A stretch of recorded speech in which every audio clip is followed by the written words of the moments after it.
He became one of Jamaica's favorite singers with the hit Young, Gifted and Black. His name was Bob Andy, and he sang and recorded the reggae version of the song with his recording partner at the time, Marcia Griffiths. They were both absolutely young, gifted and black. But where did this precious gem first emerge from? To Be Young, Gifted and Black is a song by Black American singer Nina Simone with lyrics by Weldon Irvin.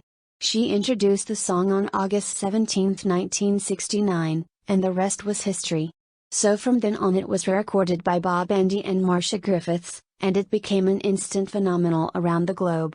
Prior to uniting on disc towards the close of the 60s, Bob Andy and Marcia Griffiths had enjoyed successful solo careers in their native Jamaica, both having previously scored significant hits for Studio One Records.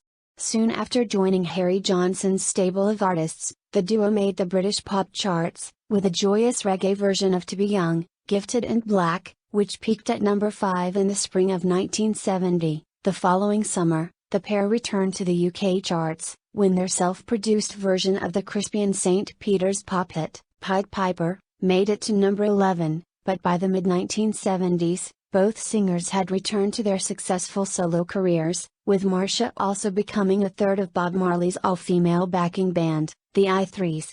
The positivity and pride in this track was a true force to be reckoned with, especially at a time when black music, particularly reggae, was battling for the recognition it deserved in the mainstream.